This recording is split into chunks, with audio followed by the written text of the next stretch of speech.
Les ténèbres ne régneront pas toujours sur la terre. La dépression, l'addiction, la tristesse, le stress sont des prisons. La honte te pousse à t'isoler. Pendant toutes ces années, tu as cherché la liberté. Ce n'est pas un hasard si tu te retrouves ici. J'ai entendu tes cris. Je t'appelle encore une fois. Ne résiste pas. Laisse-toi conduire par le son de ma voix. Je suis là, avec toi.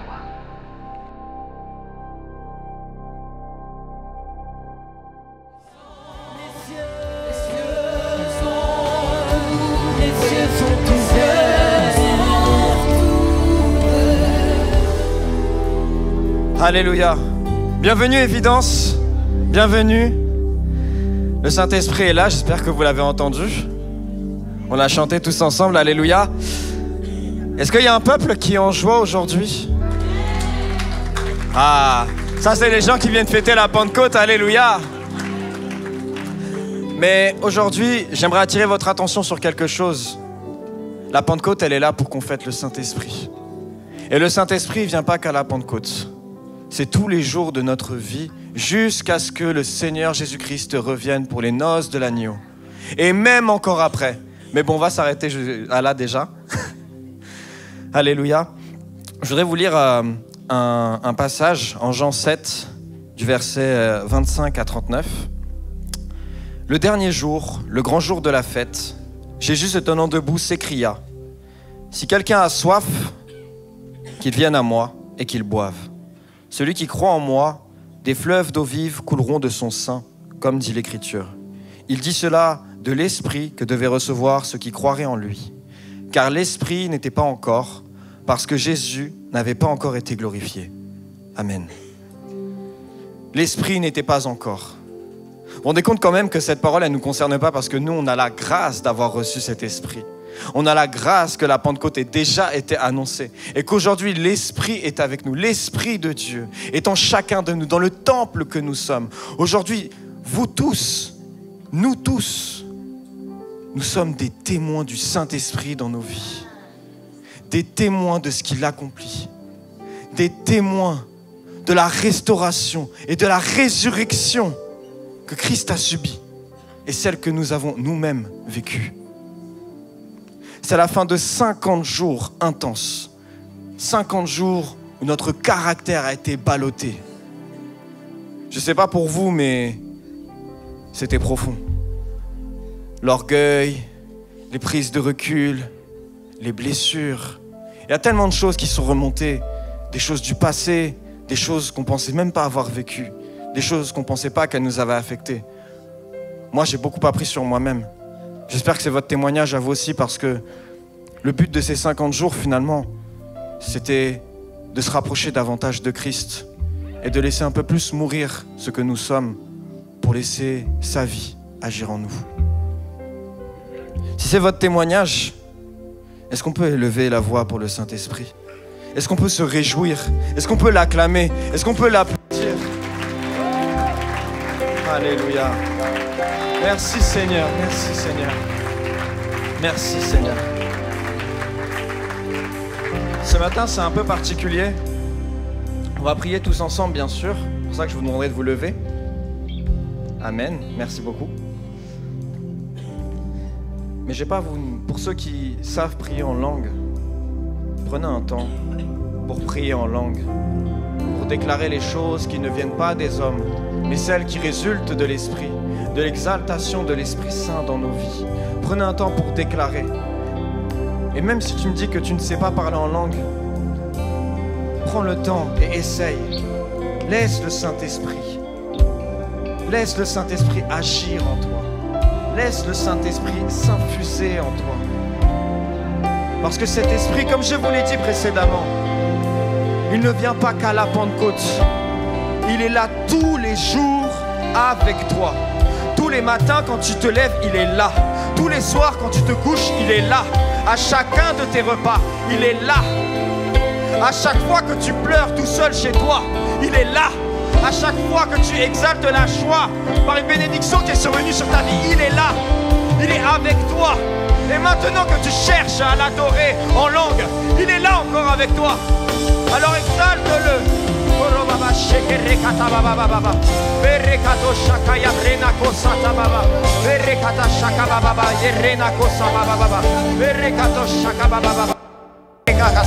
Oh papa yebrena kashaka babaya berrekada sekarekato Corrono baba sheberekata kaya brono sakre eberena na shekaya brono vepereda kasakara baba baba berrekata shayano do sekere berreka baba shebrena kosakada baba ame yabosane mebe berrekata shakaya rebe yasoto e berrekada baba baba sheya posa berrekata baba baba berrekata sha.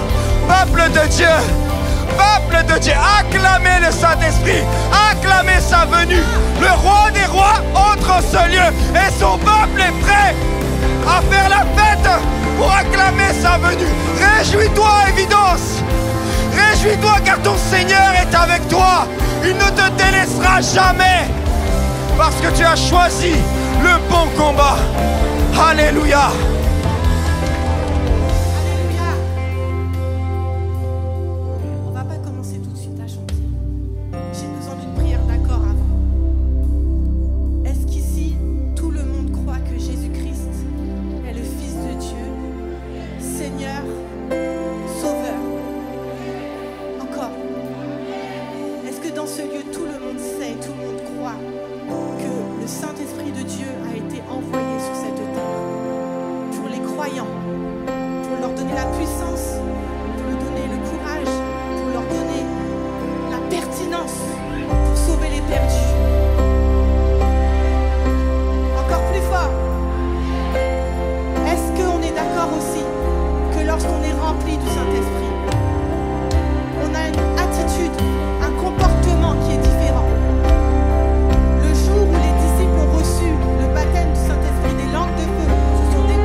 Gloire révélée.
sans pareil, oh ce nom est victorieux, le nom de Jésus.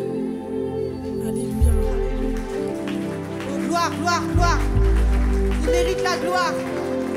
Il mérite ton acclamation. Tu vas comprendre qu'il y a un rapport direct avec ton acclamation et la puissance qu'il peut déverser dans ta vie. Il y a un lien de proportionnalité. Quand tu acclames, quand tu l'élèves, tu démontres la taille, la circonférence, le périmètre de ta foi. Et il agit dans ce périmètre. Plus tu agrandis le périmètre, plus l'action de Dieu est importante.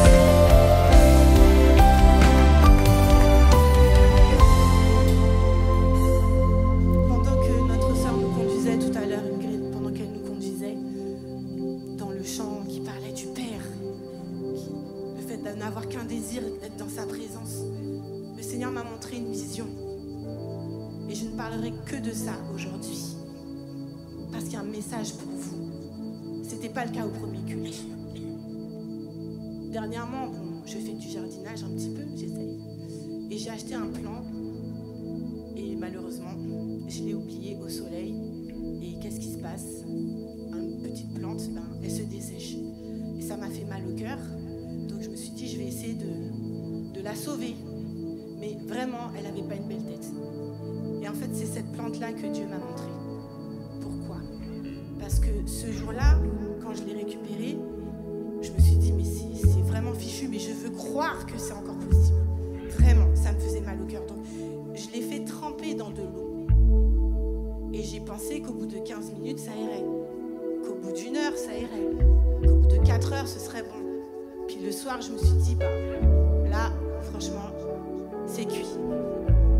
C'est que le lendemain que je me suis réveillée, que j'ai vu que la plante, la petite plante, avait puisé dans l'eau, avait rouvert ses feuilles et avait lancé des nouveaux bourgeons.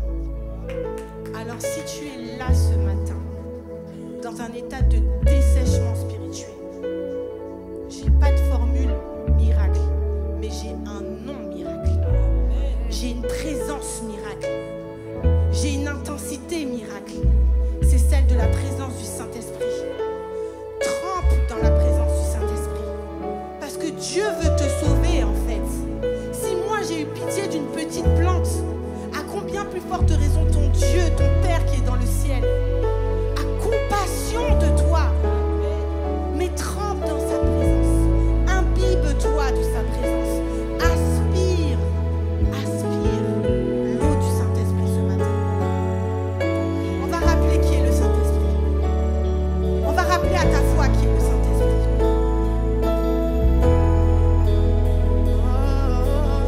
Quand il descend, oui, tout ça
reconnais sa présence dans ce lieu ce matin. Le Saint, laisse-toi imbiber par sa présence ce matin. Le Saint, encore une fois, le Saint-Esprit est là. Le Saint-Esprit de Dieu, Esprit de puissance, Esprit de Jésus, manifesté, troisième personne de la Trinité, nous saluons ta présence.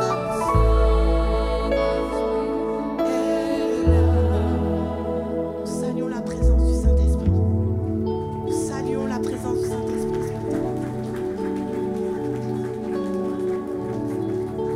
Et maintenant, nous allons lui dire, règne. Règne en nous, règne dans nos vies.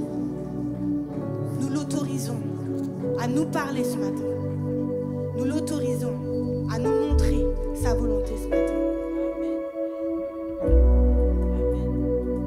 Parce que si on nous envoie le Saint-Esprit, si Dieu nous envoie le Saint-Esprit, c'est pour que des choses se passent. Pour qu'on ne reste pas au point A, mais qu'on aille au point B. Esprit de Dieu, dans ma vie, Esprit,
malheureux qui crie que l'Éternel entend.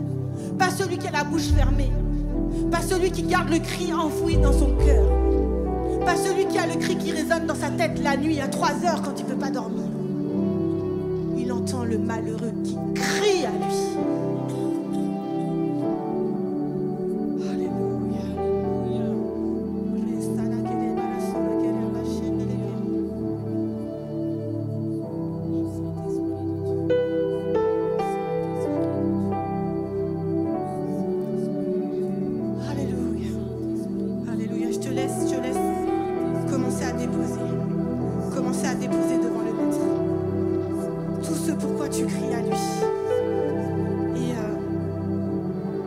J'ai envie de te dire que si tu es incapable ce matin dans ce lieu de crier à lui, lève ta main. Lève ta main. Il y a toute une équipe de prière ici qui peut intervenir maintenant pour prier pour toi, pour que tu sois capable de décharger à ses pieds. Alléluia. Passant dans les rangs, si vous voyez quelqu'un qui a besoin de prière, n'hésitez pas.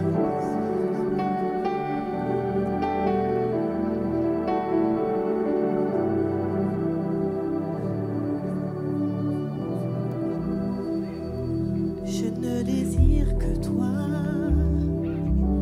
je ne désire que toi, assoiffé par ta présence. Je ne désire que toi, je ne désire que toi, assoiffé de ta présence. Mon âme soupire après toi, mon âme soupire après toi, soupire après toi, assoiffé de ta présence. Mon âme soupire après toi.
Déborde, déborde, déborde sur ma vie.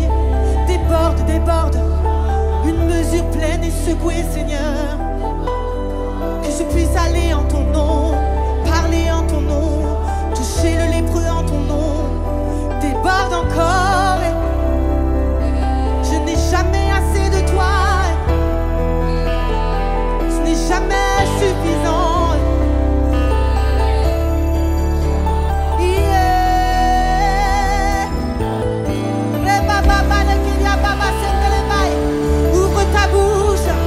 Ouvre ta bouche, que l'Éternel la remplisse par son Saint-Esprit. Ouvre ta bouche, agis par la foi, ouvre ta bouche.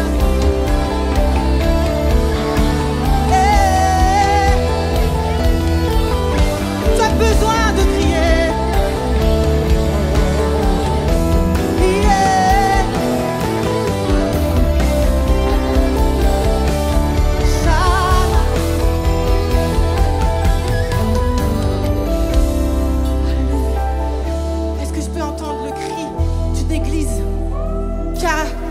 Vécu la présence de Dieu,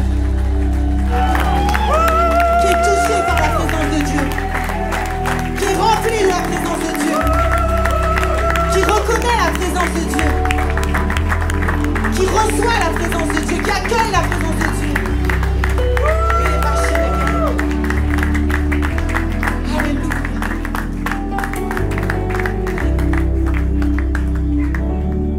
Frères et sœurs, j'aimerais juste encourager quelqu'un.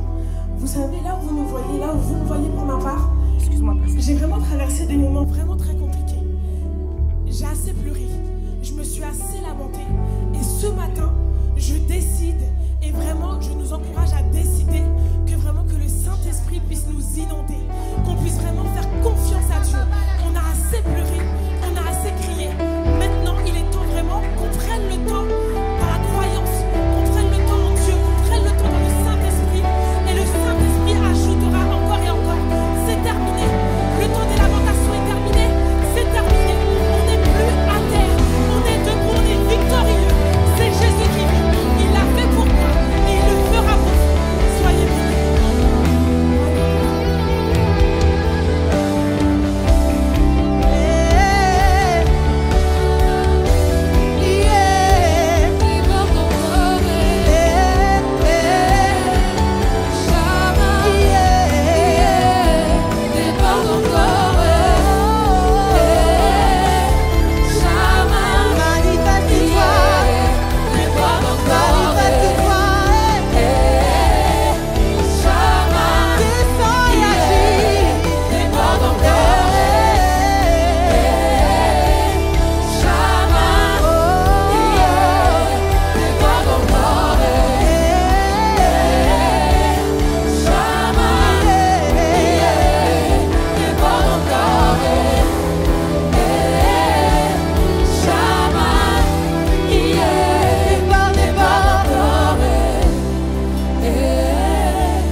Saint, Saint, Saint est l'Éternel des armées, le Dieu 3 fois saint, le Dieu tout-puissant. Toi, Seigneur, qui as créé le ciel et la terre, l'univers, toi dont le nom est scandé et glorifié sous la terre, sur la terre et dans les cieux. Merci parce que tu t'es souvenu de nous. Merci parce que tu nous as donné le Saint-Esprit. Merci parce que tu veux nous remplir jusqu'à ce que notre coupe déborde. Et Seigneur, je te remets ce moment précis, Père, où nous avons soif de toi, où je sens que dans l'atmosphère, Seigneur Dieu, il y en a effectivement qui ont soif, il y en a d'autres qui ne comprennent pas ce qui se passe, il y en a d'autres qui sont spectateurs, certains sont acteurs. Mon sens, Seigneur Dieu, qu'il y a comme une salle qui n'est pas tout à fait au fait de ce qui prend place. Et Seigneur, je te prie de ne pas regarder, Seigneur Jésus, à tout cela, mais que vraiment tu amènes cette dimension de toi dont nous avons besoin. Que cette saturation de l'atmosphère que nous attendons, Seigneur Dieu, cette pluie, ce feu qui s'allume, ce vent qui souffle, cette puissance de l'Esprit, Seigneur Dieu, ce réveil spirituel, Seigneur, qu'il y ait une activation de ta part, Seigneur Jésus. Père, nous te remettons ce moment, Seigneur Dieu. Viens ceinturer ce moment de ta présence, Père éternel. Viens remplir ce lieu, Père éternel. Que ta grâce, que ta gloire, que ta puissance, que ta majesté, que ton autorité, que ta force, Seigneur Jésus, Seigneur, envahisse, Seigneur Dieu, ce lieu, ce temps, ce moment, cette saison, Père éternel. Alléluia. Seigneur, qu'il y ait une grâce particulière maintenant qui prend place dans ce lieu, Seigneur Dieu. Que nous ne soyons pas comme un pétard mouillé, mais que le feu, le feu, le feu, le feu, le feu, le feu, le feu, le feu, le feu, le feu, le feu, les gros tenailles sont le corps des bleus. Le feu, le feu, le feu, le feu, le feu d'eau, la puissance, au corps des branches, baka, loco basaka, la baka na loco, au nom de Jésus, le feu, le feu, le feu, le feu, le feu, le feu, les brossa bakayo, au corps de la basataka, la brossiasa, au nom de Jésus, que ton feu descende, que ton feu descende, que l'atmosphère change au nom de Jésus, que l'atmosphère change, qu'il y ait un shift dans ce lieu, Père. Alléluia. Au nom de Jésus-Christ. Alléluia. Alléluia. Alléluia. Alléluia. Je sens que le temps nous presse. Je vais vous demander de reprendre place. Je peux juste remercier l'équipe de louange. Alléluia. Pardonnez-moi, mais je ne sais pas si vous êtes pressés, si vous avez un truc important à faire, s'il y a un truc vraiment urgent à faire, si vous avez laissé quelque chose sur le feu, si vous avez un rendez-vous super important, partez maintenant. Non, très honnêtement, parce que je ne sais pas à quelle heure on va finir. Et je sens que le Seigneur veut vraiment faire quelque chose aujourd'hui. Et normalement, je ne suis pas forcément toujours en mode rendez-vous, comme c'est une fête, il doit se passer quelque chose, on doit tout faire le même dimanche, il doit y avoir baptême du Saint-Esprit, il doit y avoir guérison le même jour, etc. etc. Mais je sens qu'il y a quelque chose qui prend place. Et là, je suis obligé d'arrêter la louange pour qu'on puisse avoir la prédication, mais très honnêtement, je ne sens pas qu'il fallait arrêter la louange. Je sens qu'il y a quelque chose qui doit prendre place. Et je me dis, Seigneur, en fait, quoi qu'il arrive, il faut que tu puisses faire ce que tu as prévu de faire, peu importe. Est-ce qu'il y a des fois, on peut sacrifier du temps pour Dieu? Est-ce qu'à un moment donné, on peut se dire, Seigneur, le temps s'arrête pour toi et on veut te céder ce temps, ce moment? Est-ce qu'on est d'accord avec ça ou pas? Si on n'est pas d'accord, comme je l'ai dit, franchement, honnêtement, je ne retiens personne, mais on risque de finir plus tard que prévu. Ça va tout le monde? Si tout le monde reste, c'est que c'est bon? Ok, je suis libre alors, c'est parti. Avant de commencer à prêcher, merci. Je voudrais juste remercier toutes les personnes qui ont eu à cœur de me souhaiter un bon anniversaire. Voilà, je ne pouvais pas envoyer un texto à chacun, répondre, parce qu'il y avait quand même pas mal de textos. Et je vous remercie vraiment du fond du cœur de m'avoir souhaité ce joyeux anniversaire. Merci aussi à ceux qui ont participé à la cagnotte. Merci beaucoup de cela, ça m'a vraiment fait plaisir et ça m'a vraiment touché. Donc, je vous remercie du fond du cœur. Amen. Et du coup, c'est une fête aussi ce matin. Dis à ton voisin, bonne fête de Pentecôte. Oh là là, c'est timide, c'est timide, c'est timide. Dis-lui, bonne fête de Pentecôte. Avec du caractère, bonne fête de Pentecôte. Effectivement, c'est le dernier jour aujourd'hui de la série sur le caractère. Beaucoup de personnes m'ont dit, franchement, ce livret-là, il nous a travaillé, il nous a retourné, il nous a chamboulé, en tout cas pour ceux qui l'ont lu, hein, pour ceux qui l'ont utilisé. Et je suis béni, ça nous a étirés. Et est-ce qu'il y a quelqu'un qui est conscient que c'est bon d'être étiré, lorsqu'on est étiré par Dieu, lorsque le Seigneur nous fait traverser des moments de notre vie et de se dire « Ah, je ne pensais pas que cette situation m'avait touché autant, je ne pensais pas que cette blessure était encore aussi profonde. » Et on va chercher Dieu pour pouvoir effectivement guérir de tout ça et effectivement nous rapprocher encore plus de Dieu. Et donc c'était important. Et c'est vrai que ce message aussi que je vais prêcher ce matin, et quelque part un peu la suite du message de dimanche dernier, qui était là pour les baptêmes. Pas beaucoup de gens qui étaient là pour les baptêmes. Il faut venir pour les baptêmes. Lorsque les gens donnent leur vie à Christ, lorsqu'on voit des vies changées et transformées, il faut venir parce que l'Église est là pour ça, en réalité. Si on est là, c'est vraiment parce qu'il y a encore beaucoup de brebis qui doivent rentrer dans la bergerie. Donc on veut remercier Dieu quand même pour les 15 personnes qui ont été baptisées. Si vous êtes là, voilà, félicitations à vous. Merci Seigneur pour cela. Merci Seigneur pour les prochains baptisés aussi. On peut déjà acclamer le Seigneur. Il y en a qui se sont levés. Voilà. Donc c'est une belle chose. Et c'est vrai que ce message, en fait, est aussi le fruit, quelque part, de deux questions pour ceux qui ont fait partie des groupes de maison. Est-ce qu'il y a des gens qui sont dans un groupe de maison ici? Shame on you les autres? Non, je rigole. Mais non, c'est très important de venir au groupe de maison. Dans cette église, il y a certains qui ont pris l'habitude, et c'est une très mauvaise habitude. C'est-à-dire qu'en gros, on met un QR code, on dit qu'il y a un groupe de maison, ils voient ça, c'est pas leur souci. En fait, c'est important de venir. Pareil, hier matin, il y avait le temps de prière. Du coup, tout à l'heure, au premier culte, ils ont eu le droit à la version fâchée d'Abed, ok? C'est sorti, maintenant ils ont vous avez la version un peu plus calme, mais tout autant déçu du fait que hier, il n'y avait pas beaucoup de personnes à la prière. Il faut qu'on puisse faire la différence, les amis, entre ce qui est une invitation, vous êtes invité quelque part, vous n'êtes pas forcément obligé d'y aller, et à un moment donné, il peut y avoir aussi une sorte de convocation. Lorsque je demande justement à ce qu'on puisse venir prier de 6h à 12h, c'est une convocation.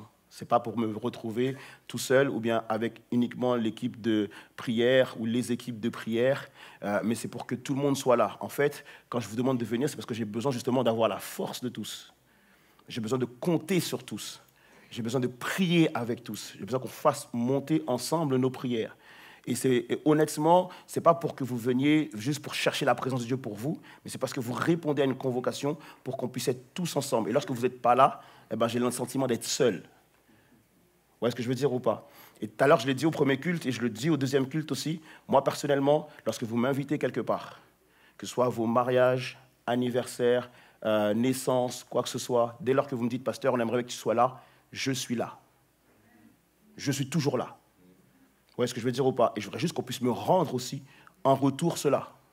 C'est pour ça que ça m'a aussi déçu. Et je me suis dit, waouh, est-ce que les gens ont conscience vraiment lorsqu'on convoque? Et donc, du coup, j'espère que la prochaine fois qu'on aura une convocation, on va se dire, on va venir prier ici ensemble, que la salle soit saturée et qu'on n'ait plus de place pour les personnes. OK? Bon, maintenant que c'est dit, c'est sorti, on peut prêcher. Donc, je disais que ça partait de deux questions. La première question, qui a eu lieu dans le groupe de maison, justement, c'était de savoir, au niveau du Saint-Esprit, quel est le rêve ou quelle relation voudrais-tu avoir avec le Saint-Esprit? Quel est ton but, quelque part ton goal, la meilleure relation possible avec la personne du Saint-Esprit que tu aimerais avoir? Okay? C'est comme si on te disait, bon, voilà, si un jour tu tombes amoureux de quelqu'un ou tu es en couple, quelle est la meilleure relation que tu voudrais avoir? Et là, c'est vraiment avec le Saint-Esprit maintenant. Quelle est la meilleure relation que tu aimerais avoir avec le Saint-Esprit? Et du coup, à partir de là, qu'est-ce que tu enlèverais ou qu'est-ce que tu rajouterais à ton quotidien, dans ta vie, pour que cela soit possible? C'est la première question. Et la deuxième question, c'était, et si l'ivresse ou le fait d'être rempli du Saint-Esprit était vraiment quotidiennement dans ta vie, si tous les jours, vraiment, tu avais cette grâce d'être rempli du Saint-Esprit, tous les jours, qu'est-ce qui changerait vraiment dans ta vie? qu'est-ce qui se passerait vraiment? Qu'est-ce que tu verrais vraiment? Et c'est un peu du coup, ces deux questions-là qui sont à la base de ce message. Et du coup, je vais lire pour vous Acte 2, versets 38 à 39. Et le thème du message, ou le titre du message, c'est « Le Saint-Esprit n'est pas un souvenir, mais une réalité ». Parce que lorsqu'on fête quelque chose, on a tendance à croire qu'on fête un truc passé. On fête un truc qui s'est passé un jour, on vient commémorer, on vient se rappeler. Mais l'idée, ce n'est pas simplement de se rappeler, mais c'est aussi d'être conscient que le Saint-Esprit n'est pas mort. Que le Saint-Esprit est bien vivant et est vivant pour nous aujourd'hui. Donc le Saint-Esprit n'est pas un souvenir du passé, mais une réalité pour aujourd'hui. Qui est d'accord avec ça? Acte 2, 38-39 nous dit du coup. Pierre leur répondit, « Changez et que chacun de vous se fasse baptiser au nom de Jésus-Christ pour que vos péchés vous soient pardonnés. Alors vous recevrez le don du Saint-Esprit, car la promesse est pour vous et pour vos enfants et pour ceux qui vivent dans les pays lointains, tous ceux que le Seigneur notre Dieu fera venir à lui. » Car la promesse est pour vous. Le Saint-Esprit n'est pas simplement pour les disciples, les apôtres, etc., mais c'est une promesse aussi pour vous et une promesse pour vos enfants. La Pentecôte, c'est pour nous. Le baptême du Saint-Esprit, c'est pour nous. Être rempli du Saint-Esprit, c'est pour nous. C'est une promesse qui s'accomplit encore en 2025, où des gens, effectivement, reçoivent le baptême du Saint-Esprit. Et donc, du coup, ça nous demande de nous poser la question de la Pentecôte, c'est quoi? La Pentecôte, c'est quoi? En fait, la Pentecôte n'est pas une fête qui est arrivée le jour du baptême du Saint-Esprit. Ce n'est pas le fait de recevoir le Saint-Esprit qui a permis à ce qu'ils vont baptiser ce jour-là Pentecôte. La Pentecôte existait avant le baptême du Saint-Esprit. Et donc la Pentecôte était une fête qu'on appelait la fête de la moisson, ou la fête des 7 semaines, ou la fête des semaines. En fait, c'est une fête qui arrivait 50 jours après la Pâque. 49 jours plus 1. 7 semaines plus 1 jour. Ça arrivait 50 jours après la Pâque. Et donc, du coup, c'était une fête de la moisson. Et Dieu, qui est le meilleur des metteurs en scène, est-ce qu'on est d'accord avec ça ou pas? Dieu qui est le meilleur des metteurs en scène, c'est-à-dire qu'il a mis en scène la venue de Jésus, il a aussi mis en scène la venue du Saint-Esprit. De la même manière que Jésus, il y a pas mal de promesses qui ont été faites dans l'Ancien Testament et qui vont amener dans une saison particulière Jésus. De la même manière aussi, pour le Saint-Esprit, il y a des promesses dans l'Ancien Testament et dans une saison particulière, l'Esprit de Dieu va descendre. Et ce qui se passe, c'est qu'effectivement, c'est un rêve qui a pris naissance dans le cœur d'un homme qui s'appelle Moïse. Et Moïse, à un moment donné, avec le peuple d'Israël, il se retrouve fatigué. Les gens se plaignent tout le temps. Moïse n'en peut plus de toutes ces complaintes. Il n'arrive plus à répondre aux besoins du peuple et il se sent seul face à cela. Et il va prier, il va dire « Seigneur, voilà, je me sens tout seul, j'en ai marre. » Il a même dit qu'il veut mettre fin à ses jours. Et ce qui se passe, c'est que Dieu va lui dire, écoute Moïse, pas de souci, prends 70 hommes. Et donc du coup, prie pour eux, et l'onction, c'est-à-dire la puissance qui est sur ta vie, l'Esprit de Dieu qui est sur ta vie, eh ben, je vais pouvoir aussi déverser cela sur eux, et eux aussi vont avoir l'esprit le Saint-Esprit que tu as. Et ce qui se passe, c'est que lorsqu'effectivement Moïse a prié pour eux, ils vont se mettre à prophétiser. Et un jour, alors qu'il y a 2 hommes qui sont en train de prophétiser, Josué va être témoin de cette scène. Et lorsque Josué va être témoin de cette scène, il va se dire « Ah, c'est pas normal. Normalement, c'est que Moïse qui doit avoir cette onction-là. » Il va aller voir Moïse et va dire à Moïse « Écoute, je comprends pas. J'ai vu 2 hommes en train de prophétiser comme toi. En fait, ils ont comme chose que ce que tu as. Et ben, c'est comme s'ils l'avaient eux aussi. » Et Moïse va dire à Josué « Mais qu'est-ce qui se passe, Josué? J'ai l'impression que tu es jaloux de ça. » Et Moïse va dire à Josué, eh bien écoute, tu sais quoi, je voudrais que ce ne soit pas uniquement ces hommes-là, mais que tout le peuple reçoive la même puissance qui est en moi. Et que tout le peuple soit en capacité de prophétiser. Ça, c'est le rêve qui prend naissance dans le cœur de Moïse. Il est dans une saison de sa vie où il voit toute l'ampleur des choses à faire. Et il se dit, il faut absolument que le peuple, soit rempli de l'esprit. Pareil, à un moment donné, il y a Élie et Élisée Élie est prophète et donc du coup, il fait des miracles et un jour, il va prendre sous son aile Élisée. Et pareil, donc du coup, il va faire des miracles dont Élisée sera témoin. Et le jour où Élie doit partir, Élisée va formuler cette prière. Il va demander à Dieu, et pas pour rien, et pas parce qu'il serait orgueilleux ou quoi qu'est-ce. Non, en fait, il voit la saison dans laquelle il est. Et c'est pour ça que c'est important en tant qu'enfant de Dieu que tu analyses, que tu puisses voir la saison dans laquelle tu es. Élisée voit la saison dans laquelle il est, et il se dit, même si je reçois ce que Élie avait, ce ne serait pas suffisant. Donc, je demande une double portion de ce que Élie avait. Et donc, du coup, effectivement, il va recevoir le manteau et lui, il aura une double portion. On verra aussi par la suite que Élisée fait 2 fois plus de miracles que Élie. Et donc, de la même manière que Moïse a analysé sa saison, il s'est dit non, il faut quelque chose de plus. Même manière, Élisée voit sa saison et vous dit non, il faut quelque chose de plus. Et donc, dans la parole de Dieu, vous connaissez le livre de Joël, où justement, Joël va prophétiser qu'un jour, le peuple sera rempli de cette puissance. Et vous connaissez le livre de Joël qui parle de vieillards qui auront des songes, des enfants qui auront et des jeunes gens qui auront des visions, etc. Et que l'Esprit de Dieu va effectivement tomber.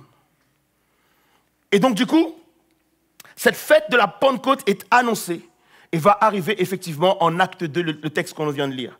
La fête de la Pentecôte, c'est la seule fête qui dure qu'une seule journée. D'habitude, lorsque le peuple d'Israël fête, normalement, ça dure plusieurs jours. La Pentecôte, c'est la fête qui dure une seule journée. Pourquoi? Parce que c'est la fête de la moisson. Et comme c'est la fête de la moisson, forcément, si tu fêtes pendant plusieurs jours, tu vas perdre la moisson. On est d'accord avec ça ou pas? Donc, c'est la fête où tu dois fêter rapidement, et dès que tu as fini de fêter, tu dois retourner au travail. En tant que chrétiens, nous sommes des moissonneurs d'âmes. Je ne dis pas amen parce que vous ne moissonnez pas les âmes. Nous sommes des moissonneurs d'âmes. Nous sommes appelés à sauver des vies. Nous sommes appelés à moissonner des âmes. Et donc, effectivement, il est dit que la moisson est mûre. Vous voyez ce que je veux dire ou pas? Et donc, effectivement, on fête, mais on doit retourner très rapidement au travail. On ne doit pas laisser pourrir la moisson. On doit aller absolument au travail pour récolter la moisson. Est-ce qu'on est d'accord avec ça ou pas? La Pentecôte, c'est aussi la fête de la naissance du peuple d'Israël. Alors que Moïse est sur la montagne, il est sur la montagne du Sinaï, et il reçoit justement les lois de Dieu. Il passe du temps avec Dieu, il reçoit les lois de Dieu sur les tablettes, et à prendre ces tablettes, il va commencer à descendre. Et lorsqu'il arrive, il voit le peuple en train d'adorer un veau d'or. Ça le met dans une colère par rapport à ça. Et donc, du coup, Dieu va lui parler. Et du coup, ce qui va se passer, c'est que lorsque Moïse va appeler les sacrificateurs, il va leur dire que tous ceux qui sont à l'Éternel me rejoignent. Et donc, il va convoquer justement un certain nombre de personnes et il va y avoir une scène assez sanglante, assez difficile, parce que Moïse va dire, vous avez passé par l'épée ceux qui se sont rebellés contre Dieu. Et ce jour-là, 3000 personnes vont mourir. Mais ce qui est extraordinaire, c'est pour ça que je dis que Dieu est le meilleur des metteurs en scène, c'est parce que le jour de la Pentecôte, lorsque l'Esprit de Dieu tombe sur les disciples, et qu'ils commencent à parler en plusieurs langues, et ce qui se passe, c'est qu'on va croire qu'ils sont saouls. Et Pierre va dire, non, écoutez, il est à peine 9h du matin, on ne peut pas être saoul aussitôt dans la journée. Donc du coup, ce qui se passe, c'est juste que la promesse faite en Joël se réalise aujourd'hui.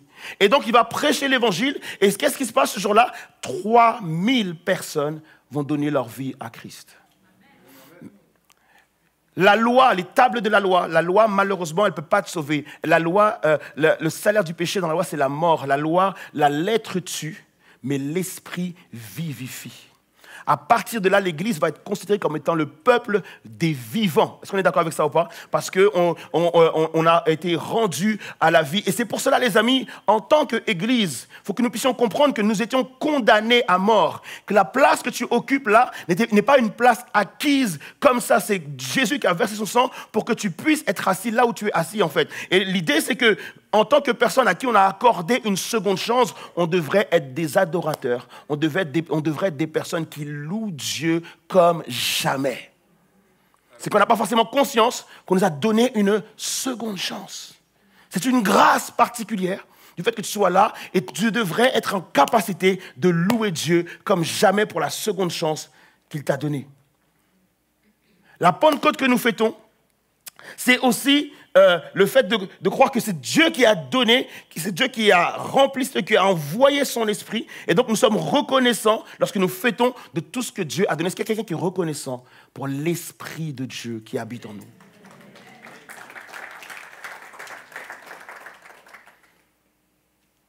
Pourquoi être rempli du Saint-Esprit? Le Paris Saint-Germain, parce qu'on va en parler toute l'année, je vous ai dit.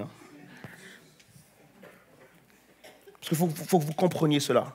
Je ne vais pas commencer par Paris, commencer par les disciples. Je ne sais pas si vous vous rendez compte. En fait, les disciples ont vu Jésus ressusciter. C'est incroyable. On lit le texte, parfois on passe un petit peu rapidement dessus, mais en fait, il faut juste vous mettre dans les conditions vraiment des disciples. Ils ont vu Jésus ressusciter. Imaginez-vous, je me mets moi à la place de Pierre, je suis assis dans le salon, je suis en panique totale. Je me dis, eux là, s'ils nous attrapent les gars, c'est terminé. D'autant plus que j'ai renié Jésus 3 fois et tout ça, etc. Je suis encore en mode culpabilité. Et je vois Jésus franchir le mur, passer à travers le mur, et me dire salut Abel, ça dit quoi? Les amis, je ne sais pas si vous vous rendez compte, ils ne sont pas allés justement à la crucifixion parce qu'ils ont eu peur. Et là, ils voient Jésus ressusciter comme il l'avait dit. Moi, je prends la rue pour moi, frère. Je dis, les gars, il est ressuscité. Un peu, et c'est pour ça que je prends l'exemple de Paris. Paris, ça fait des années qu'ils attendent. Des années qui se font vanner tous les jours, remontada, etc., etc. La risée de l'Europe, c'est Paris. Tel point que leur meilleur joueur s'en va en disant que eux là, ils gagneront jamais. Imaginez les Parisiens le soir du 5-0. Il y en a qui l'en veulent un peu parce qu'ils ne sont pas pu rentrer chez eux. Mais les gars, vous y attendez à quoi? Ça fait tellement longtemps que ces gens-là, ils attendent. Mais bien sûr, vous n'allez pas pouvoir rentrer chez vous. Bien sûr que l'autoroute serait fermée, il fallait le deviner. Il fallait l'anticiper, ça c'était certain. Moi qui ai grandi à Paris, je savais très bien qu'il ne fallait pas sortir ce jour-là. Il faut l'anticiper. Ta voiture gare là, je ne sais pas où, surtout pas à Paris. J'assure que ça a été une fête et ça klaxonnait de partout. Et les collègues qui sont malheureusement pas parisiens, qui sont lyonnais ou marseillais, en ont pris plein les oreilles le lundi matin. Pourquoi? Parce que l'enthousiasme de la victoire. L'enthousiasme de la victoire. Les disciples étaient dans un enthousiasme. Même celui qui n'avait pas cru, il voit Jésus qui a les trous, il le reconnaît, il se dit non, il est vraiment ressuscité. Ils n'ont qu'une envie, c'est d'en parler à tout le monde. Même la Samaritaine, c'était pas le même truc. La Samaritaine est partie parler à toute sa ville du fait qu'un Messie est là. T'imagines, maintenant tu vois Jésus ressuscité. C'est une pure folie, tu as juste envie d'aller témoigner de partout. Et Jésus leur dit, les gars, je sais que vous en mourrez d'envie, mais patientez. Imagine la frustration. Imagine la frustration. Ils doivent rester là, dans la chambre haute, et patienter. Pourquoi? Parce que Jésus veut leur faire comprendre que l'enthousiasme ne suffit pas. Vous savez, venir à l'église, taper des mains, ça ne suffit pas. Vous savez, avoir envie, avoir le zèle, avoir le dévouement, se dire, Seigneur, je veux parler de toi, je veux faire des miracles, je veux accomplir des choses. L'enthousiasme, ça ne suffit pas. Les moyens humains, les talents, les dons que vous avez ne suffisent pas. Il faut être capable de lire la saison. Il faut être capable de comprendre. Et Jésus, en fait, est en train de leur dire, les gars, si vous y allez comme ça, là, avec l'enthousiasme, avec vos dons, avec vos talents, au bout de 2 jours, l'évangile, c'est fini. Si on veut que l'évangile arrive jusqu'à 2025 et plus encore, il vous faut plus que l'enthousiasme. Il vous faut quelque chose de plus. Si vous voulez que l'évangile grandisse, si vous voulez que l'évangile aille plus loin, si vous voulez avoir de nouvelles églises, avoir de nouveaux groupes de maisons, avoir des personnes qui se convertissent, si vous voulez voir des gens dont la vie est transformée dans votre travail, il faut plus que l'enthousiasme. Et on est beaucoup, les amis, à venir le dimanche, à se réjouir ensemble et à être enthousiasmés et à se dire, Seigneur, du coup, dès demain matin, je vais parler de toi, dès demain matin, je vais prêcher l'évangile. Et il ne se passe rien parce que l'enthousiasme ne suffit pas. Amen. Et Jésus leur dit, attendez, priez pour que ce qui dépasse l'enthousiasme, ce qui dépasse le talent, ce qui dépasse les capacités humaines, ce qui dépasse les qualités humaines, ça veut dire que ce qui doit prendre place, c'est que Dieu, par la personne du Saint-Esprit, doit descendre sur vous. Dieu, par la personne du Saint-Esprit, doit pouvoir reposer sur vous. Dieu, par la personne du Saint-Esprit, doit pouvoir vous embraser. Et là, c'est plus de l'enthousiasme, mais c'est par l'Esprit que vous allez parler. Et c'est ce qui se passe avec Pierre. Pierre n'est pas juste enthousiaste. Pierre, lorsqu'il est baptisé du Saint-Esprit, lui qui avait fui et qui avait eu peur, il est capable d'affronter tout le monde et de dire, ce Jésus que vous avez crucifié, c'est lui le véritable Messie, les amis. La Pentecôte, l'Esprit de Dieu que le Seigneur nous envoie, c'est pour nous dire que l'enthousiasme ne suffit pas, il nous faut plus. Est-ce qu'il y a quelqu'un qui veut plus ce matin ? Est-ce qu'il y a quelqu'un qui se dit, Seigneur, non, l'enthousiasme, le fait d'être passionné, etc. Non, il nous faut vraiment la puissance du Saint-Esprit. Est-ce qu'il y a des personnes ce matin qui vraiment, est-ce qu'on peut être sincère un peu, qui sont déçues des standards spirituels dans lesquels ils sont? Quand on t'invite à prêcher l'évangile dans ton travail, quand on t'invite à prêcher l'évangile lorsque tu es dans le métro, quand on t'invite à prêcher l'évangile lorsque tu parles avec quelqu'un, en fait, toi, tu crois que, en fait, il te faut une estrade, il faut un micro. Non. On t'invite à prêcher l'évangile, ton témoignage, ce que le Jésus fait avec toi, ce que Christ a fait pour toi, eh bien, que tu puisses avoir l'audace de pouvoir le faire, ça prend plus que l'enthousiasme. La Pentecôte dépend de Dieu. Je veux encourager quelqu'un ce matin. La Pentecôte dépend de Dieu. C'est une faveur et c'est une grâce de Dieu. Et du coup, tu ne peux recevoir cela que par la foi. C'est par la foi que tu reçois le baptême du Saint-Esprit. C'est par la foi que tu reçois le Saint-Esprit. C'est par la foi. C'est très important pour moi de clarifier cela. C'est par la foi que tu reçois le Saint-Esprit. En fait, je ne sais pas si vous avez remarqué quelque chose, mais la Pentecôte est une fête qui n'a pas de date. Je ne sais pas si vous avez remarqué ça, peut-être que vous ne faites pas attention, mais tous les ans, on fête la Pentecôte à une date différente.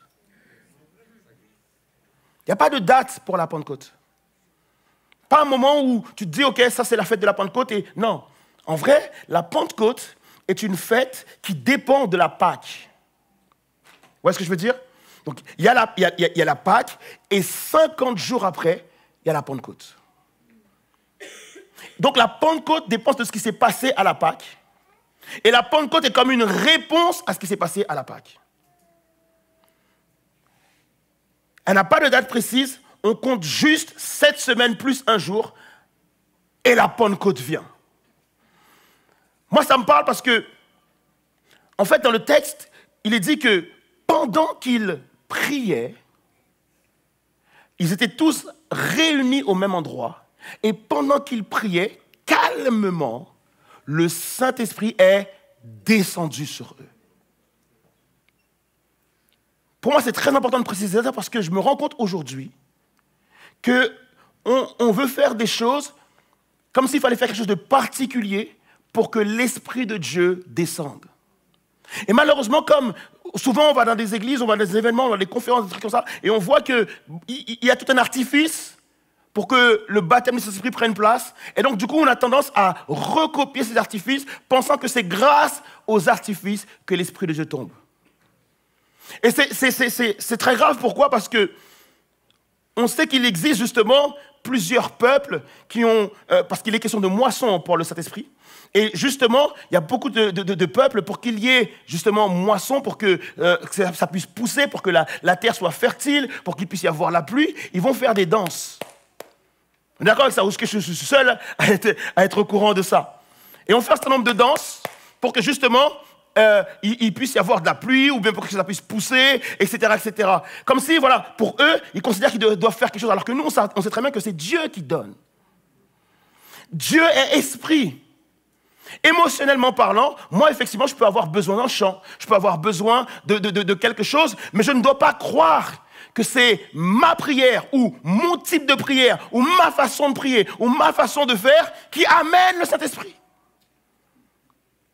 Parce que pour eux, il n'y avait pas de danse ou de quoi que ce soit. C'est juste qu'ils étaient dans la prière et ils étaient dans l'attente du Saint-Esprit. Ils avaient foi en la promesse de Dieu. Et à un moment donné, un soudainement de Dieu, l'Esprit de Dieu est tombé sur eux.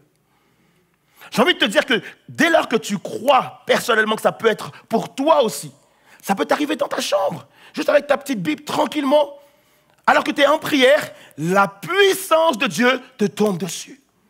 Il n'y a pas de conditions particulières. Il faut justement avoir la foi. Est-ce qu'on est d'accord avec ça ou pas? Alors, j'ai envie d'encourager quelqu'un ce matin parce que j'ai l'impression que pour certains d'entre nous, on croit qu'il faut aller à Toronto. Pour certains d'entre nous, on croit qu'il faut aller aux États-Unis. On croit qu'il faut aller dans la conférence organisée par tel pasteur, par tel téléévangéliste. Non, mon ami, la puissance du Saint-Esprit dont tu as besoin pour cette saison dans ta vie peut t'arriver dans ta chambre. Amen. Il suffit juste d'avoir la foi, pour le croire, ça peut arriver à n'importe quel moment. On ne reçoit le Saint-Esprit que par la foi. Le seul petit problème, qui devient peut-être un problème majeur aujourd'hui, c'est que la foi a été remplacée par quelque chose que Jésus déteste, la religiosité.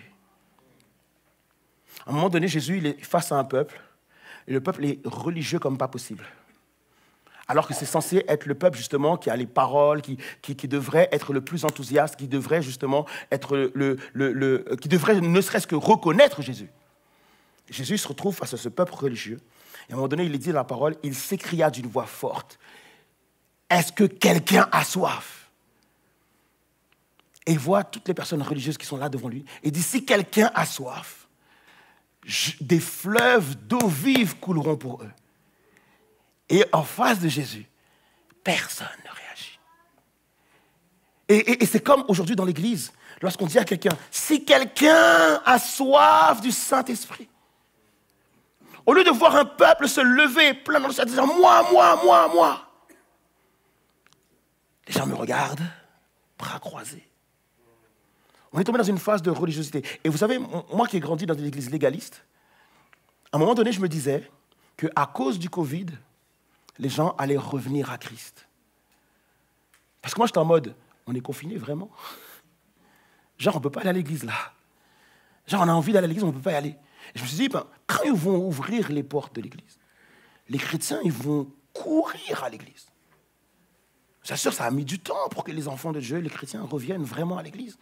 Comme ça n'avait plus l'envie. Et aujourd'hui, statistiquement parlant, un chrétien va à l'église un dimanche sur 2, au max. Je ne dis pas que c'est pour toi, tu ne te dis pas, moi perso, non, moi je vais tout le temps. Non, je ne te vise pas toi, je te dis de manière, c'est une statistique générale. Et il y a beaucoup de personnes qui se disent, moi je vais une fois sur 3, ou qui disent, moi j'ai des enfants, il faut les préparer, le dimanche matin c'est compliqué de se lever, etc. etc. Peut-être qu'on a pris des mauvaises habitudes, tout ça. Pourquoi? Parce qu'en fait, on se rend compte qu'on est dans un système qui est, à chaque fois je me perds avec la tablette, on est dans un système qui est religieux, au lieu d'avoir la foi, la ferveur, l'envie. En fait, ça leur a pris 40 jours. Ils étaient 40 jours, en fait, en train de chercher Dieu.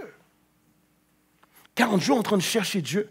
Et donc, je me rends compte que finalement, même si c'est une grâce de Dieu, même si c'est une faveur de Dieu, même si c'est un cadeau de Dieu, mais il y a un prix à payer. Il y a un prix à payer pour être rempli du Saint-Esprit, pour être constamment rempli du Saint-Esprit. Je me rends compte qu'il y a un prix à payer. Ils étaient 500 au départ. Lorsque Jésus les a convoqués, leur a dit, écoutez, allez attendre le Saint-Esprit à la chambre haute, restez-y jusqu'à ce que le Saint-Esprit tombe sur vous. Ils étaient 500 au départ. 40 jours après, ils n'étaient plus que 120.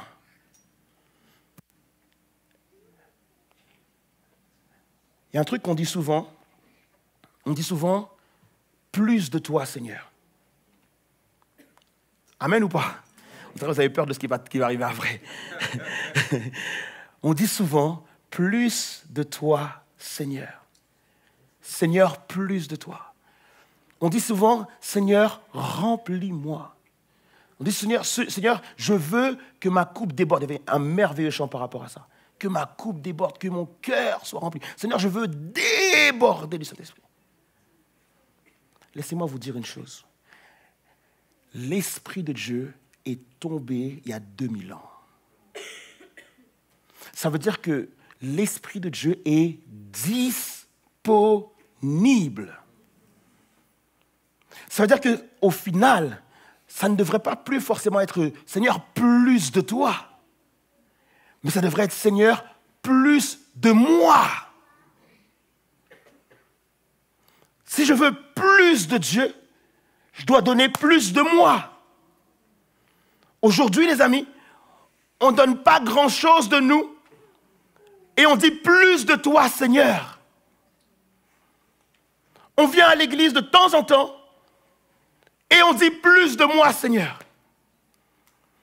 On ne paye pas le prix pour plus de Dieu. Parce que plus de Dieu, les amis, ça veut dire plus de moi. Être rempli du Saint-Esprit, c'est quelque chose qui va me coûter. Être rempli du Saint-Esprit, c'est quelque chose où je vais devoir donner mon temps à Dieu, où je vais donner mon argent à Dieu, où je vais donner beaucoup plus à Dieu qu'aujourd'hui. Et ça demande à être prêt en réalité. Ça demande à être prêt à donner plus de nous à Dieu. Et c'est vrai que je me dis, Seigneur, avant je disais que ce serait été bien si on pouvait tous prier au moins 1 heure par jour. Je me rends compte que ce n'est même pas suffisant. Je me dis, et là je suis en mode confession. Voilà, il y en a qui me disent, ouais, Abel, ça se voit que tu as repris le sport et tout ça. Oui, j'ai repris le sport. Okay. J'ai repris la salle. Et c'est vrai que j'avais lâché ça depuis le confinement, justement. Et là, j'ai repris la salle au mois de janvier. Et je me dis, en vrai, pour atteindre mes objectifs, je vais à la salle 2 heures par jour. OK? Donc ils se disent, wow, Abel, c'est une addiction, quoi. 2 heures par jour. Et je sais que nous tous, lorsqu'on veut atteindre quelque chose qui nous plaît, on est capable de passer des heures dedans. Moi, le sport, ça me plaît. Je ne sens pas les heures passer. Mais je reste 2 heures. Et là, je me suis dit, non, si je reste 2 heures à la salle de sport, je devrais faire minimum 2 heures dans la présence de Dieu. Ça, c'est mon défi à moi, personnellement. Je me suis dit, Seigneur, non, ce n'est pas possible que je puisse aimer passer plus de temps au sport qu'avec toi. Et donc, du coup, je me rends compte que lorsqu'on est passionné de quelque chose, lorsqu'on veut vraiment quelque chose, on est capable de donner du temps.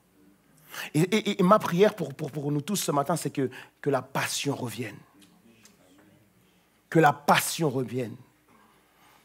Avant même de dire, Seigneur, baptise-nous de feu, remplis-nous de cet esprit, il faut que la passion revienne. Parce que toutes les personnes qui ont demandé de recevoir le Saint-Esprit, c'est parce qu'ils étaient conscients du besoin. Ils étaient conscients du besoin. Ils savaient que c'était important. Ils comprenaient que l'enthousiasme ne suffisait pas. Et donc, du coup, ils disaient, Seigneur, il faut que la passion revienne. Est-ce que tu as scanné la saison dans laquelle nous sommes? Est-ce que tu as regardé le monde qui est autour de toi? On ne parle de regarder le monde entier, même si aujourd'hui, on est bombardé par les informations et on sait ce qui se passe aux 4 coins de la terre. Mais je te demande de regarder ne serait-ce que le territoire de France. Ou de regarder là où tu es, la ville dans laquelle tu es. De regarder tes voisins, de regarder l'école, de regarder comment se passe la politique, de regarder un petit peu tout ça. D'ouvrir tes yeux et de regarder dans quelle saison nous sommes. Je n'ai pas besoin d'être un politicien pour dire que le pays va mal. Je n'ai pas besoin de quoi ça pour voir tout ce qui se passe dans nos quartiers, dans nos rues, pour voir tout ce qui se passe autour de nous. On est capable normalement d'avoir une lecture de ce qui se passe autour de nous. Moi, je suis un homme et il y a beaucoup d'hommes dans la salle. Et en tant qu'homme, tu te rends compte que ce monde est hyper sexualisé. En tant qu'homme, tu dois pouvoir te dire, il y a trop de tentations. On me bombarde d'images à longueur de journée.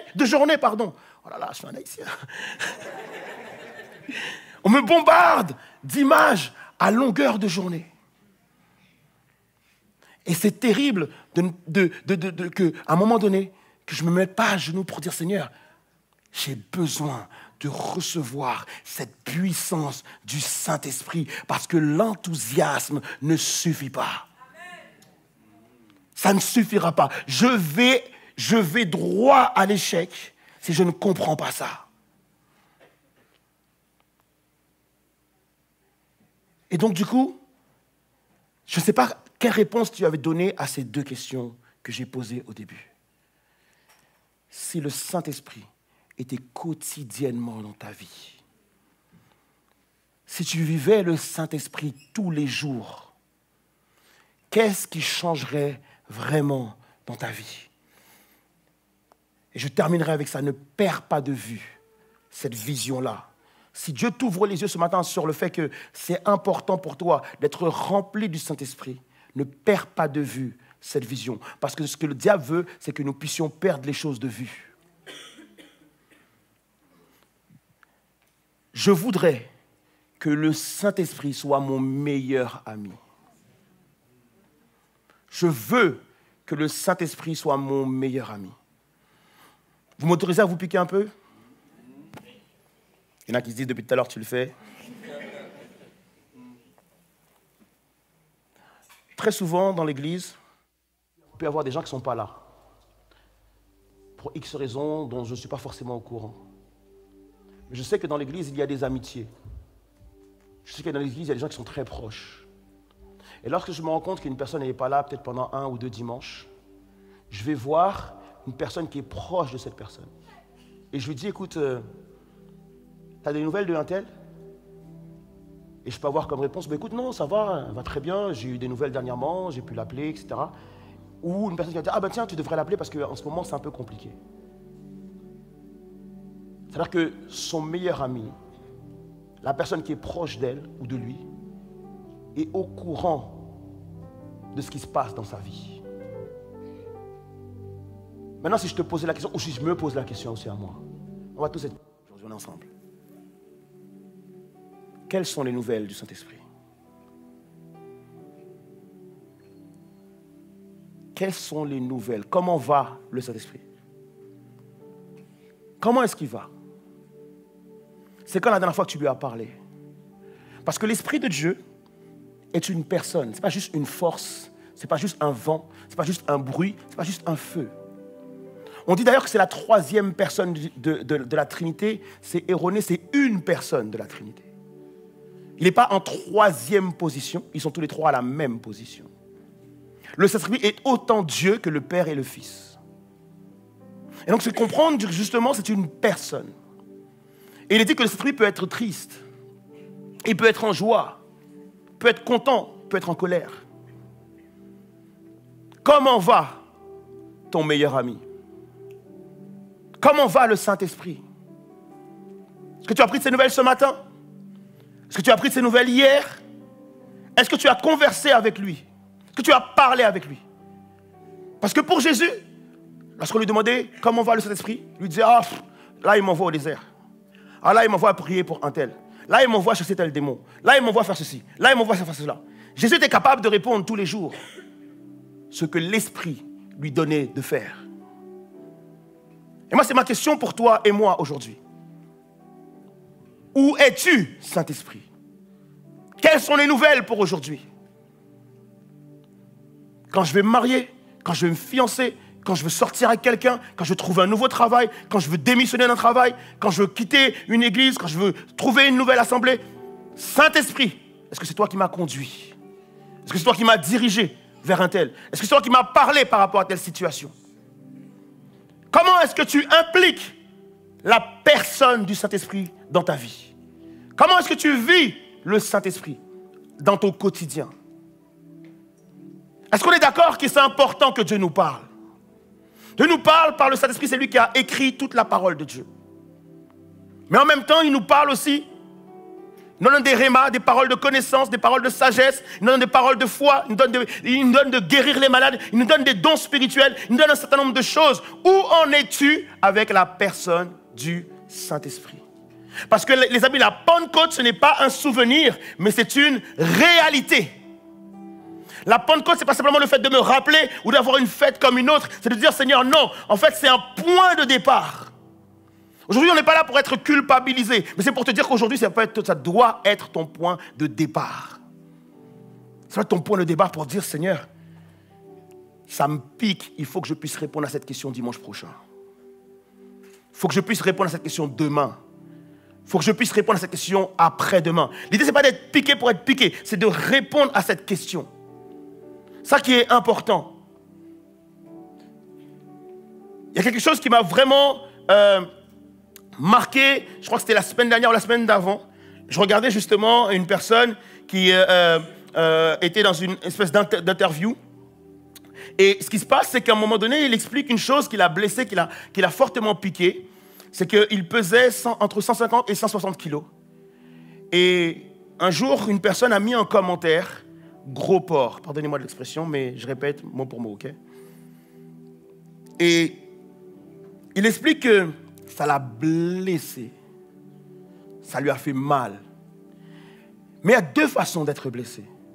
Il y a celui qui est blessé et qui va ruminer ça. Les gens sont mauvais, les gens sont durs, etc., qui a ruminé ça. Lui dit non, ça a mis en moi une colère. De sorte qu'on ne puisse plus jamais me dire ça. Il s'est inscrit à la salle de sport, il a pris 2 coachs il en a pris 2. Il s'est mis à faire du sport et il a perdu 40 kilos en l'espace de 6 mois. Et aujourd'hui, voilà ce qu'il dit. Il dit, je n'ai jamais atteint ou je ne suis jamais passé sous la barre des 100 kilos dans ma vie. Mais à part quand tu étais petit, hein, ok? Mais à un moment donné, il a pris du poids, il n'est jamais redescendu en dessous de 100. Et il s'est dit, je veux voir quelle version de moi en dessous des 100 kilos. En fait, il s'est dit, je veux atteindre ce que je n'ai jamais atteint. L'idée, ce n'est pas que vous allez tous faire du sport là. L'idée, c'est quoi? Moi, comment ça m'a marqué? Je me suis dit, il y a une dimension avec le Saint-Esprit que je n'ai jamais atteint. Il y a une relation avec le Saint-Esprit que je n'ai jamais atteint. Ce qui fait de moi un spectateur et non pas un acteur. Ça veut dire que je parle du Saint-Esprit au passé. Ça veut dire que lorsque je parle du Saint-Esprit, je raconte ce qu'il a fait avec Paul. C'est-à-dire que lorsque je parle du Saint-Esprit, je raconte ce qu'il a fait dans tel ou tel réveil. Ou je me dis ce qu'il a fait aux États-Unis, en Afrique. Mais aujourd'hui, je veux être un acteur. Aujourd'hui, je veux atteindre mon maximum au niveau de ma relation avec le Saint-Esprit. Aujourd'hui, je ne suis plus là pour jouer. Vous voyez ce que je veux dire ou pas? On n'est pas là pour jouer. On n'est pas là pour rigoler. On n'est pas là pour nous amuser. Si on fait ça, le diable, notre adversaire, ce monde, va juste nous écraser. Il faut être capable de lire la saison dans laquelle nous sommes. On a des familles, on a des foyers, on a des couples, on a des destinées, on a des appels, on a des choses que Dieu veut faire avec nous et l'enthousiasme ne suffit pas. Ça demande à ce qu'on mette en place des temps qu'on va sacrifier. Ça demande à ce qu'on se lève la nuit.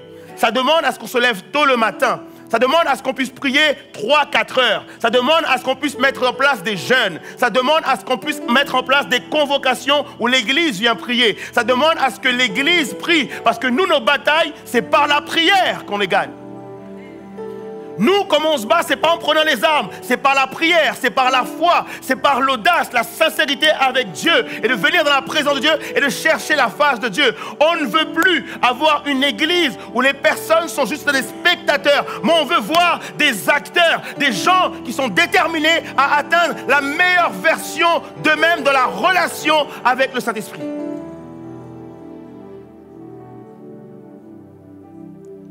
Est-ce qu'on croit qu'en 2025, les aveugles peuvent voir encore? Est-ce qu'on croit qu'en 2025, les boiteux peuvent marcher encore? Est-ce qu'on croit qu'en 2025, on peut dépeupler les prisons et les amener à l'église? Est-ce qu'on croit qu'en 2025, on est capable de guérir encore des malades? Est-ce qu'on croit qu'en 2025, on veut croire que Dieu est capable d'agir encore? Le potentiel est là. Mais qu'est-ce que tu vas donner de toi? Comment tu vas faire les choses? Est-ce que tu commences à voir et être dans la vision? Je veux qu'on puisse prier ensemble, les amis.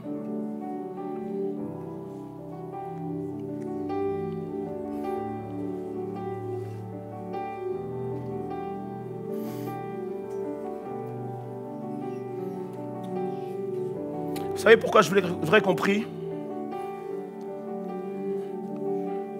Parce que j'ai comme l'impression que spirituellement parlant, nous ne sommes pas des adultes. J'ai l'impression que nous sommes des enfants, voire des bébés.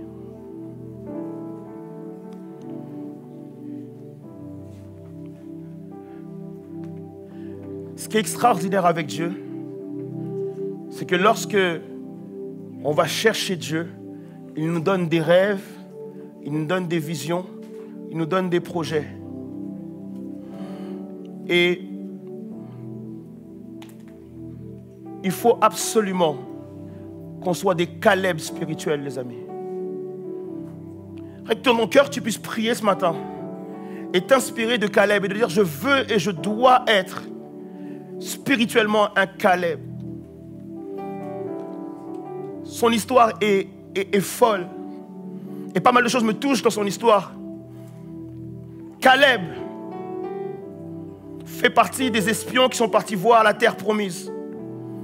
Ils ont visité Canaan et ils sont venus rendre des comptes en disant, oui, c'est cet endroit-là, ce pays où coule le lait et le miel.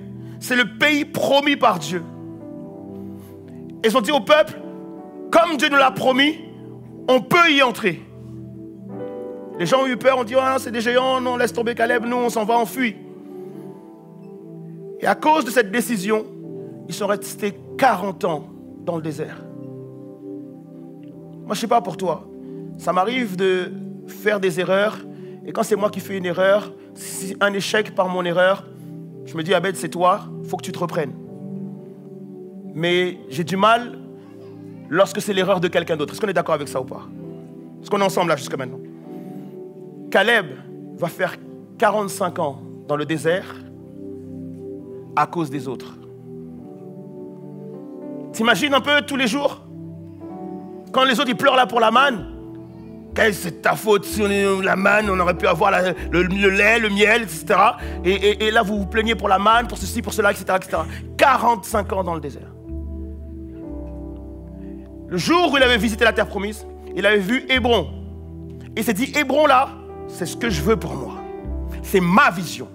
C'est mon appel. C'est ma destinée. C'est Hébron. Et il dit, j'avais 40 ans quand j'ai vu Hébron.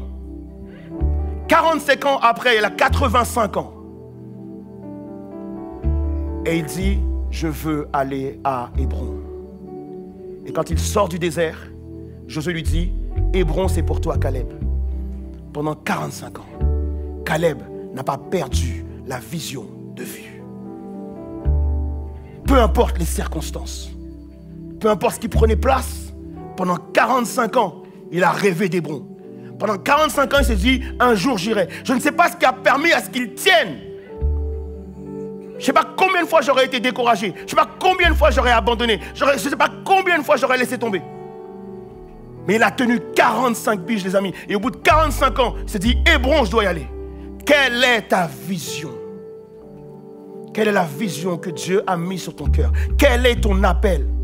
À quoi Dieu t'a appelé? Ne gaspille pas ton temps. Ne gaspille pas ton temps pour les fêtes. Ne gaspille pas ton temps pour les compromis. Ne gaspille pas ton temps dans toutes sortes de distractions. Mais garde la vision que Dieu a mis sur ton cœur. Il faudrait juste qu'on puisse se lever ensemble pour prier par rapport à ça. Et juste avant qu'on prie, que tu puisses formuler sur ton cœur un vœu, que tu puisses formuler sur ton cœur un rêve, de dire Saint-Esprit, voilà ce que je veux. Voilà ce que je veux pour la saison qui prend place. Voilà ce que je veux, Seigneur Dieu, pour la deuxième partie de l'année 2025. On est déjà au mois de juin, on a la moitié de l'année. Seigneur, voilà ce que je veux. Voilà ce que je veux pour moi. Voilà la portion de l'Esprit de Dieu que je veux. Avec quelle audace tu vas prier. Là, il s'agit de toi et de Dieu. Il s'agit de toi et de la personne du Saint-Esprit. C'est à toi de dire, Saint-Esprit, je veux être embrasé. Je veux être en feu. Je veux déborder. Je veux ta présence. Je veux ton onction. Je veux ta puissance.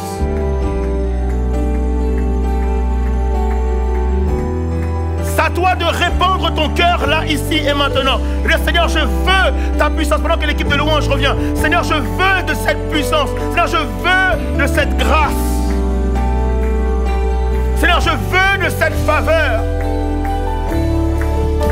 Je ne veux pas simplement parler en langue. Je veux plus. Je veux plus. Je veux plus. Seigneur, je veux entendre ta voix tous les jours. Seigneur, je veux parler avec toi tous les jours. Seigneur, je veux converser avec toi tous les jours. Les amis, ça prend la repentance. Ça demande de dire, Seigneur, pardon. Parce que c'est pas vrai, je ne te parle pas tous les jours. Seigneur, pardon. Parce que c'est pas vrai, je ne suis pas rempli tous les jours. J'ai tellement de distractions, tellement de choses que j'ai envie de faire. Et je ne suis pas rempli. Ça demande la prière, les amis. Ça demande la prière. Et je veux vraiment compris là ce matin. Je veux vraiment compris. Je veux vraiment compris, les amis.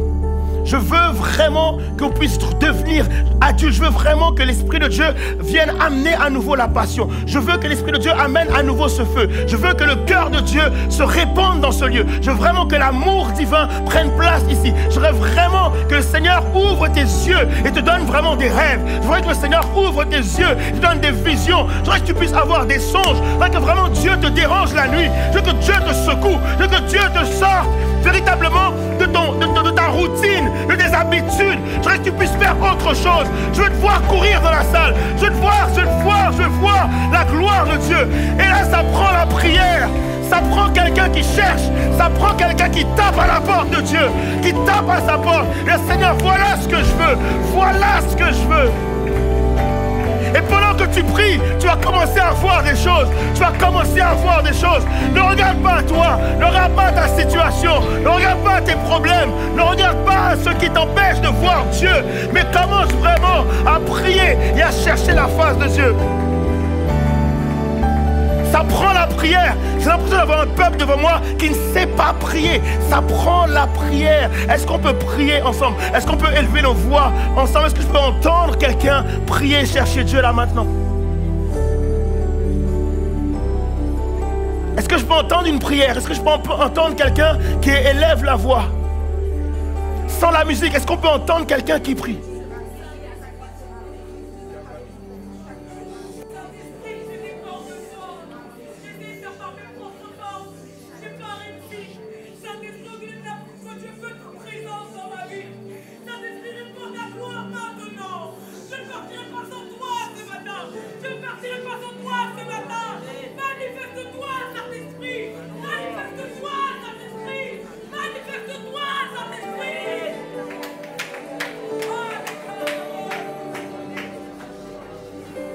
Est-ce que quelqu'un peut répondre à cette prière? Est-ce que quelqu'un peut enchaîner une prière, s'il vous plaît? Quelqu'un peut élever la voix, s'il vous plaît?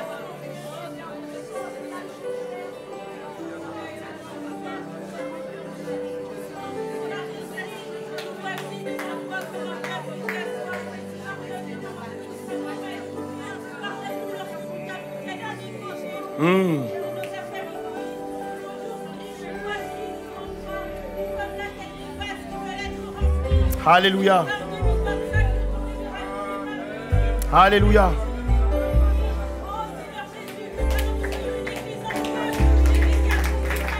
Alléluia.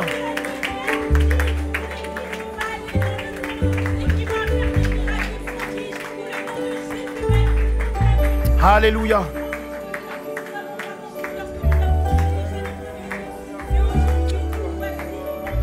Alléluia. Oui, Seigneur, un engagement. Alléluia. Yes. C'est ça.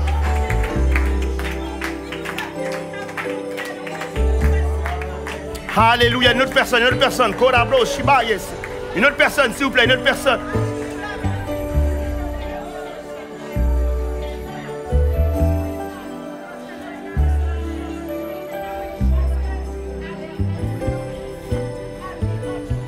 Jamais cesser d'agir, Seigneur Dieu. Et Seigneur, je veux prier ce matin pour ton église, Seigneur Dieu. Je veux te prier, Seigneur mon Dieu, pour tous les jeunes baptisés. Je veux te prier, mon Dieu, pour ceux qui ne te connaissent pas encore, qui ont entendu parler de toi. Parce que, Seigneur mon Dieu, tu es agi, tu n'es jamais resté là comme ça, Seigneur Dieu. Et celui qui te cherche, mon Dieu, te trouve. Comme le pasteur a dit, Seigneur Dieu, c'est dans la prière, c'est la nuit, le jour, qu'il faut se réveiller, il faut vouloir, il faut être désassoiffé. Et ce matin, mon Dieu, le Saint-Esprit cherche un cœur. Il cherche vraiment un cœur à remplir. Alors ce matin, je prie, Seigneur Dieu, il y a des assoiffés, mais peut-être qu'ils ne savent pas comment faire pour atteindre le Saint-Esprit. Mais le Saint-Esprit, il est amour. Le Saint-Esprit, il est si tendre. Il est si doux, Seigneur Dieu, et il est prêt. Il est prêt à accomplir ce que Jésus a dit. Je vous envoie le Saint Consolateur, celui qui prendra ce qui est de moi et qui vous le donnera. Et le Saint-Esprit, il est vrai. Il est rempli d'amour. Alléluia. Il est rempli de tendresse. Alléluia. Il est là avec nous. C'est lui, Jésus a dit, je suis au ciel et je vous l'envoie. Et c'est lui qui... Alléluia. Alléluia. Alléluia. Est-ce qu'on peut élever la voix tous ensemble? Alléluia. Alléluia. Alléluia. Alléluia. Alléluia. Alléluia. Oh Seigneur, gloire, gloire, gloire, gloire, gloire à toi. Gloire à toi, Seigneur. Puissance, puissance et honneur. Puissance et honneur sont à notre Dieu. Alléluia, Seigneur, tu es digne, digne, digne. Digne, Seigneur Jésus. Tu es digne, tu es digne, tu es digne. Seigneur, une grâce, une grâce, une grâce, une grâce. Une grâce, une grâce, une grâce, une grâce. Une grâce, une faveur, une faveur. Alléluia, alléluia, alléluia. Est-ce qu'on peut quitter les rangs? Est-ce qu'il y a des personnes qui peuvent venir devant? Il y a une grâce qui prend place. Alléluia, est-ce qu'on peut quitter les rangs? Alléluia. Oh, gloire, gloire, gloire à toi. Alléluia, est-ce qu'on peut voir des gens assoiffés qui viennent devant, qui viennent chercher la face de Dieu? Alléluia, est-ce que tu peux être un peu courageux, un peu courageuse? On veut chercher Dieu, on veut chercher Dieu. Alléluia, on veut chercher Dieu ce matin. On veut toucher sa robe, on veut toucher quelque chose qu'on n'a pas encore touché. Est-ce que quelqu'un veut quitter les rangs maintenant? Alléluia, peu importe qui tu es. C'est pour toi, c'est disponible. C'est disponible, alléluia. Alléluia, il y a une grâce ici. Il y a une grâce ici, il y a une grâce ici. Alléluia, hey! Alléluia! Il y a une grâce pour toi ici. Il y a une grâce pour toi ici. Même si tu prends le couloir pour toi, même si tu dois te mettre à genoux ici devant, il y a une grâce à prendre. Il y a une grâce à prendre. Il y a quelque chose à prendre. Oh, il y a une grâce à prendre ici. Il y a une grâce à prendre ici. Il y a quelque chose ici qui doit se passer ce matin. Il y a une grâce à prendre, il y a une grâce. Il y a une grâce à prendre. Il y a une grâce à prendre. Il y a une grâce à prendre. Ne reste pas les yeux à regarder ce qui se passe, mais sois acteur de ce moment. Viens prendre ta grâce.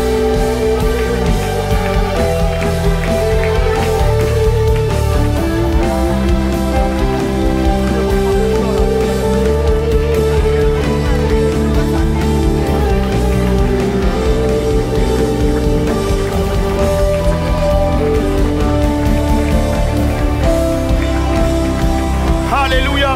Vous pouvez encore quitter les rangs, les amis. Vous pouvez encore quitter les rangs. On va aller chercher ça. On va aller chercher ça. On va aller chercher ça. Alléluia. Amène ta personne ici pour chercher quelque chose de la part de Dieu.